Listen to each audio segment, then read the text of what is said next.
बिस्मिल्लाहिर्रहमानिर्रहीम। नेक्स्ट जो हमारा टॉपिक है लेक्चर नंबर 7 का, वो हमने लास्ट वाले जो दो रेस्पिरेटरी डिसऑर्डर हैं वो हमने पढ़ने हैं। और इसमें नंबर 3 पे है नमोनिया। नमोनिया कॉमन एक डिज़ीज़ है जो रेस्पिरेशन की वजह से होता है। और उसमें होता क्या है जी, it is infection of lungs. इसमें क्या होता है कि जो लंग्स हैं उनमें इन्फेक्शन क्रिएट हो जाता है। If this infection affect both lungs, अगर ये दोनों लंग्स यानी कि दोनों फेफड़ों को अगर ये इन्फेक्ट कर दे, then it is called as double pneumonia. तब उसे हम क्या कहते हैं कि वो डबल नमोनिया। इसकी वजह क्या होती है?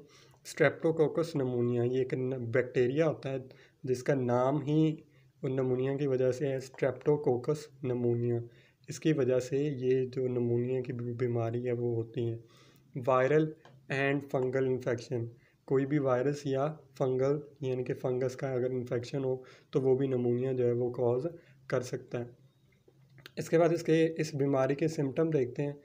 फीवर, शिवरिंग, सर्दी बहुत ज़्यादा लगती है, कफ, शॉर्टनेस ऑफ ब्रेथ वगैरह, यानी कि सांस लेने में बहुत ज़्यादा दुश्वारी होती है।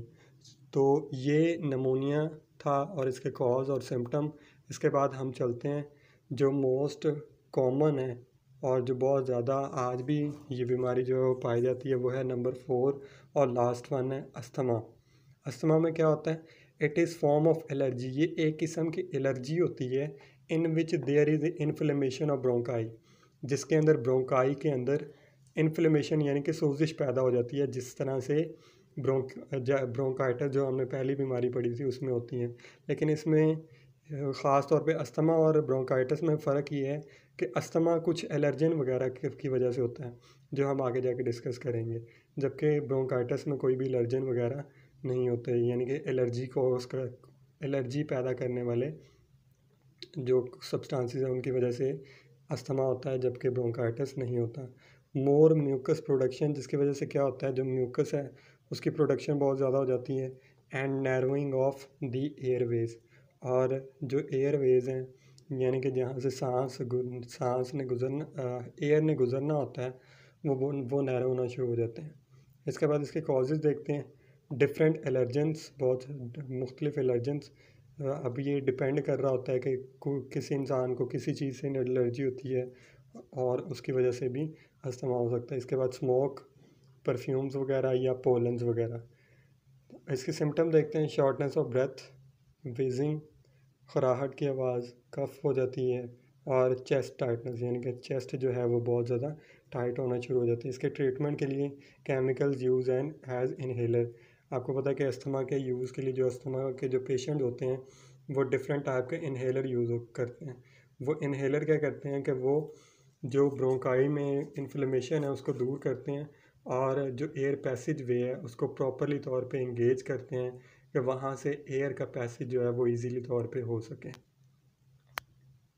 इसके बाद बुक में चलते हैं कि बुक में आपका पेज नंबर 17 पे जो तीसरा जो डिसऑर्डर है निमोनिया वो दिया हुआ है और लिखा हुआ है pneumonia is an infection of lungs.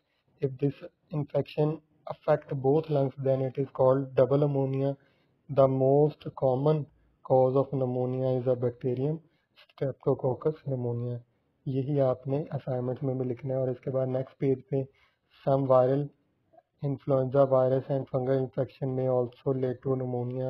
When the causative agents enter the alveoli, they settle there and grow in number. They break the lung tissues and area become filled with fluid and pus. यहाँ तक लिखना है, PUS पस तक, third line तक।